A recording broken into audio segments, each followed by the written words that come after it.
Good morning students. ഇന്ന് നമുക്ക് 12th chapter നോക്കാം. Atoms.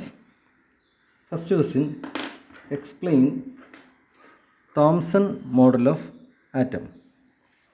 So ആദ്യത്തെ മോഡലാണ് ആറ്റം മോഡലാണ് തോംസൺ മോഡൽ.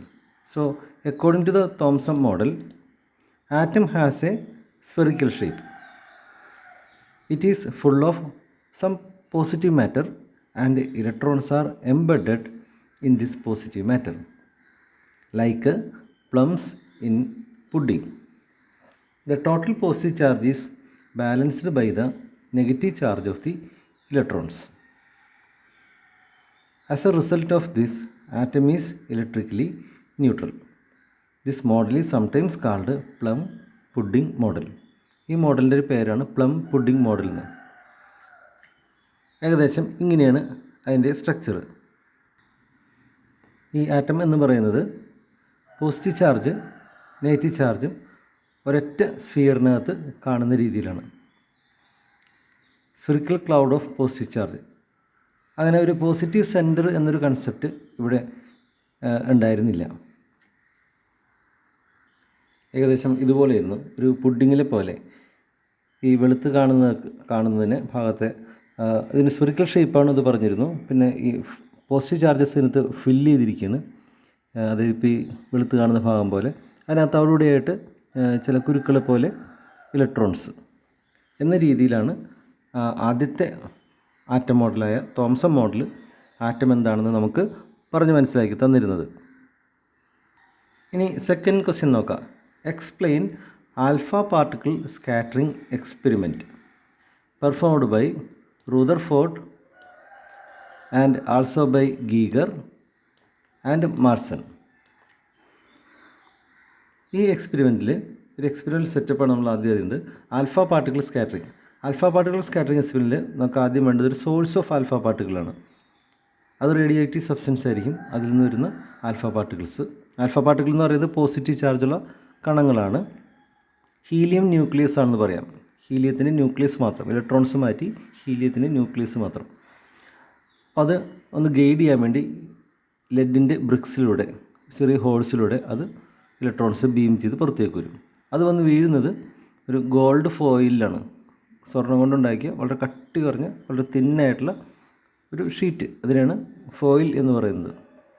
1 ആറ്റം തിക്നെസ് ഒക്കെ വേണമെന്നാണ് പറയുന്നത്. അത്രയും ചെറുതാക്കാൻ പറ്റില്ലെങ്കിലും വളരെ കട്ടി കുറഞ്ഞ ഒരു ഷീറ്റിലൂടെയാണ് കടന്നു പോകുന്നത്.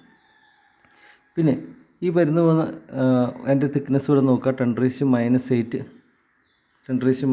മീറ്റർ. അത്രയും തിക്നെസ്സുള്ള ഗോൾഡ് ഫോയിലാണ് ടാർഗറ്റായിട്ട് വെച്ചെടുക്കുന്നത്. മിക്കവാറും എല്ലാം തന്നെ most of the alpha particles will be passing through the gold foil. കടന്നു പോകുന്നതായിട്ടും കാണാൻ പറ്റും. ഒരു സർക്കുലർ ഷേപ്പിലുള്ള ഒരു സ്ക്രീൻ, അതായത് ആൽഫ പാർട്ടിക്കിൾ വന്ന് വീഴുമ്പോൾ ഫ്ലൂറസൻസ് വഴി എലിമിനേറ്റ് ചെയ്ത് തരുന്ന സെൻറ്റിലേഷൻസ്, അതായത് തിളക്കങ്ങൾ തരുന്ന ഒരു സ്ക്രീൻ, സർക്കിൾ ഷേപ്പുള്ള സ്ക്രീൻ, സിംഗിൾ സൾഫേറ്റിൻ്റെ സ്ക്രീൻ അവിടെ അതിന് മുമ്പിലായിട്ടുണ്ട്. കാണാൻ സാധിച്ചത് വളരെ കുറച്ച് പാർട്ടിക്കിൾസ് മാത്രമേ റിഫ്ലക്റ്റ് ബാക്ക് ചെയ്തുള്ളൂ. ആൽഫ പാർട്ടിക്കിൾസ് മാത്രമേ റിഫ്ലക്റ്റ് ബാക്ക് ചെയ്തുള്ളൂ. മിക്കവാറും എല്ലാം തന്നെ പാസ് ചെയ്യുന്നു. എന്നാൽ ഹയർ ആംഗിൾസിൽ, പല ആംഗിൾസിലും ഇത് വ്യൂ ചെയ്യാനുള്ള സംവിധാനമുണ്ട്. ഹയർ ആംഗിൾസിൽ കുറച്ച് മാത്രമേ ഈ ആൽഫ പാർട്ടിക്കിൾസ് റിഫ്ലക്റ്റ് ചെയ്യുന്നുള്ളൂ എന്ന് കണ്ടു.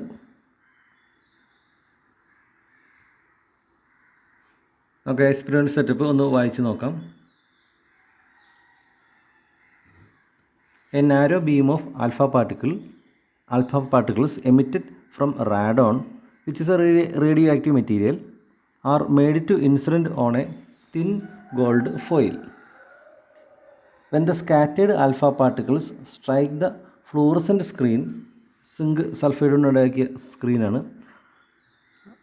ടൈനി ഫ്ലാഷസ് ഓഫ് ലൈറ്റ്, അതിനെ എന്ത് പറയും, സെൻറ്റിലേഷൻസ് എന്നും പറയും, is produced. This can be observed with the help of a low power microscope. അപ്പോൾ അതിൻ്റെ ഒരു അനിമേറ്റഡ് വീഡിയോ ഒന്ന് കണ്ടു നോക്കാം. സോഴ്സ് ഓഫ് ആൽഫ പാർട്ടിക്കിൾ ലെഡിൻ്റെ ബ്ലോക്കിലുള്ള ഒരു ഹോളിൽ കൂടെ അത് കടന്നു വരും. പിന്നെ ഒരു ചെറിയ ലെഡിൻ്റെ ഹോളിൽ കൂടെ തന്നെ ഗൈഡ് ചെയ്ത് വരുന്നു.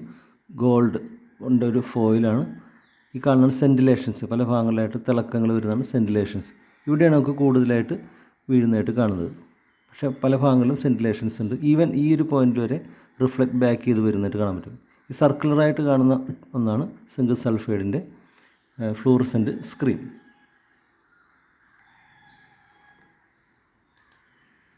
The nucleus of an atom was first discovered when a beam of positively charged particles emitted from a radioactive source was aimed at a fluorescent screen. The particles caused the fluorescent screen to glow. When a very thin sheet of gold foil was placed in the pathway of the particle beam, a few particles were deflected to the side. Occasionally, particles were deflected straight back. But nearly all particles passed right through the gold foil, as if it were not there. The scientists concluded that atoms must be mostly empty space, and that because some particles are deflected, there must be a small positively charged central mass, which they called the nucleus. Now, variation in the number of alpha particles scattered with scattering angle. അപ്പോൾ അത് നമ്മൾ കാണുന്നത്, as the scattering angle increases the number of alpha particles scattered decreases. അപ്പോൾ എന്തൊക്കെയാണ് കണ്ട observations? Most of the alpha particles were passed through the gold foil. മിക്കവാറും എല്ലാം തന്നെ ആൽഫ പാർട്ടിക്കിൾസ് കട്ടി കുറഞ്ഞ ഗോൾഡ് ഫോയിലിന് തുളച്ച് കടന്നു പോവുകയാണ് ചെയ്തത്. Some are scattered through an angle and some of them in large angles. വളരെ കുറച്ച് മാത്രമേ ലാർജ് ആംഗിളിൽ റിഫ്ലക്റ്റ് ബാക്ക് ചെയ്തുള്ളൂ. Very few were reflected back. അതിനൊക്കെ ഉദ്ദേശിച്ചിരിക്കുന്നത്. ഇതൊക്കെയാണ് ആ എക്സ്പെരിമെൻറ്റിൽ കണ്ട കാര്യങ്ങൾ. ഇതിൽ നിന്ന് എന്ത് അസംഷൻ എടുത്തു, എന്ത് മനസ്സിലാക്കി എന്നുള്ളതാണ് പിന്നീട് നമുക്ക് നോക്കാം.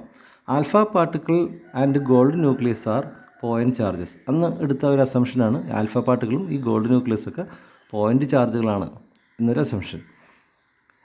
The scattering of alpha particle from the gold atom were due to the Coulombic interaction force between the positive charge of alpha particle and the positive charge of the gold nucleus. ഈ ഗോൾഡിൻ്റെ nucleus എല്ലാം positive ചാർജുകളാണെന്നും alpha particle already positive ചാർജാണെന്ന് അറിയാം. അപ്പോൾ ഇവർ തമ്മിലുള്ള positive charge നമ്മൾ റിപ്പൽ ചെയ്യുമല്ലോ, അങ്ങനെയുള്ള റിപ്പൽഷൻ കൊണ്ടാണ് അത് റിഫ്ലക്റ്റ് ബാക്ക് ചെയ്തത് എന്ന്, പല ഡയറക്ഷനിലേക്ക് സ്കാറ്റർ ചെയ്തത് എന്ന് വളരെ അസംഷനാണ് എടുത്തത്.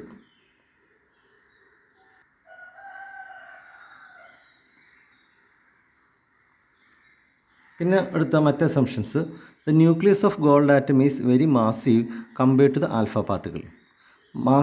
സൈസ് കൊണ്ടും മാസ് കൊണ്ടും കൂടുതലാണ് ഗോൾഡ് ന്യൂക്ലിയസ്. അതുകൊണ്ടാണ് it remain stationary during the collision. Alpha particle move ചെയ്ത് വരുമ്പോൾ, കൊളൈഡ് ചെയ്യുമ്പോൾ എന്തുകൊണ്ടാണ് ഗോൾഡ് ന്യൂക്ലിയസ് മാറാത്തത്? അതിൻ്റെ മാസ് കൂടുതലാണ്, അതുകൊണ്ടായിരിക്കണം എന്നൊരു അസംഷൻ എടുത്തായിരുന്നു. പിന്നെ as a gold foil is very thin, alpha particles will not suffer multiple scattering. അതായത് ഏകദേശം 1 ലെയർ ഓഫ് ആറ്റംസ് എന്ന രീതിയിൽ വളരെ കട്ടി കുറഞ്ഞ ഒന്നാണ് ഗോൾഡ് ഫോയിൽ. അതുകൊണ്ട് സ്കാറ്റർ ചെയ്തത് വീണ്ടും പല സ്കാറ്ററിങ്ങിൽ ഏർപ്പെടാതെ, മൾട്ടിപ്പിൾ സ്കാറ്ററിങ്ങിൽ ഏർപ്പെടുന്നില്ല എന്നൊരു അസംഷനാണ് എടുത്തത്. ആൽഫ പാർട്ടിക്കിൾ സ്കാറ്ററിങ്ങിൻ്റെ മറ്റൊരു അനിമേഷനാണിത്. ഈ റെഡ് ഡോട്ട് പോലെ കാണിക്കുന്നത് ഗോൾഡ് ന്യൂക്ലിയസ് ആണ്, ഈ വരുന്നതൊക്കെ ആൽഫ പാർട്ടിക്കിൾസ് ആണ്.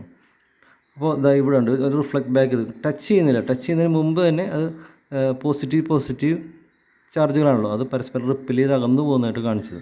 അപ്പോൾ ഈ റെഡ് ഡോട്ടിനും അടുത്ത റെഡ് ഡോട്ടിനും ഇടയിൽ കുറച്ച് ഗ്യാപ്പ് ഉണ്ട്, ഒരെണ്ണം മാത്രമേ കാണിച്ചുള്ളൂ. കുറച്ച് മാറിയാണ് അടുത്ത റെഡ് ഡോട്ട്, അതായത് ഗോൾഡ് ന്യൂക്ലിയസ്. അപ്പോൾ അതിനിടെ കുറേ ഗ്യാപ്പ് ഉണ്ട്. അപ്പോൾ ഈ ഗ്യാപ്പിലൂടെയൊക്കെ പ്രധാനമായിട്ടും ആൽഫ പാർട്ടിക്കിൾസ് ത്രൂ കടന്നു പോകും. അതിൽ വളരെ കുറച്ച് മാത്രമേ ഹെഡ് ഓൺ കൊളീഷൻ ചെയ്യുന്നവർ മാത്രമേ, അല്ലെങ്കിൽ നിയർ അപ്രോച്ച് ആയിട്ടുള്ളവർ മാത്രമേ ഇതുപോലെ റിഫ്ലക്റ്റ് ബാക്ക് ചെയ്ത് പോകുന്നത് വേറെ ഡയറക്ഷനിലേക്കും.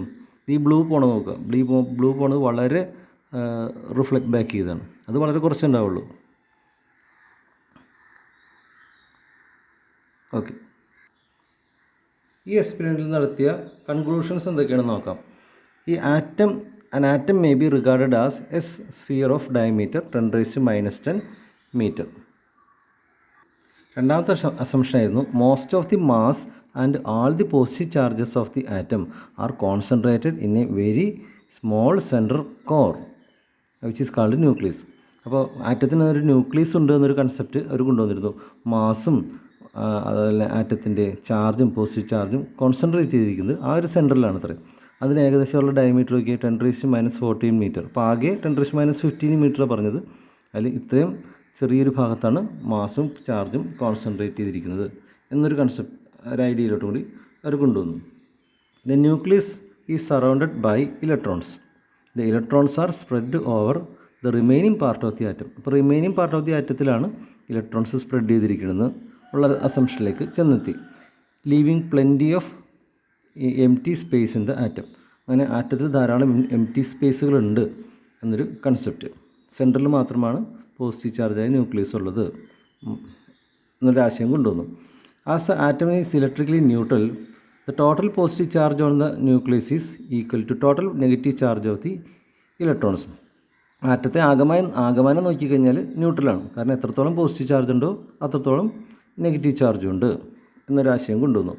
പിന്നെ electrons are revolving around the nucleus in A circular orbits. The necessary centripetal force for the revolution of electrons is provided by the electrostatic force of attraction between the electron and nucleus. അപ്പോൾ electrons കറങ്ങിക്കൊണ്ടിരിക്കുകയാണ്, ന്യൂക്ലിയസിന് ചുറ്റും കറങ്ങിക്കൊണ്ടിരിക്കുകയാണ് എന്നൊരു concept കൊണ്ടുവന്നിരുന്നു. മാത്രമല്ല electrons അങ്ങനെ കറങ്ങാൻ ആവശ്യമായിട്ടുള്ള സെൻട്രിപ്പെറ്റൽ force, നമ്മുടെ solar system അങ്ങനെ തന്നെയാണല്ലോ, സൂര്യനും അതുപോലെ അതിൻ്റെ പ്ലാനറ്റ്സും കറങ്ങുന്നത് പോലെ അതിൻ്റെ ആവശ്യമായ സെൻട്രിപ്പെറ്റൽ ഫോഴ്സ് ഈ പോസിറ്റീവ് ചാർജിനും നെഗറ്റീവ് ചാർജിനോടുള്ള അട്രാക്റ്റീവ് ഫോഴ്സാണ് കൊടുക്കുന്നത് എന്നൊരാശയം കൂടി ഇവിടെ കൊണ്ടുവരണ്ടായി. ഓക്കെ ഓക്കെ ബാക്കി നമുക്ക് അടുത്ത ക്ലാസ്സിൽ നോക്കാം.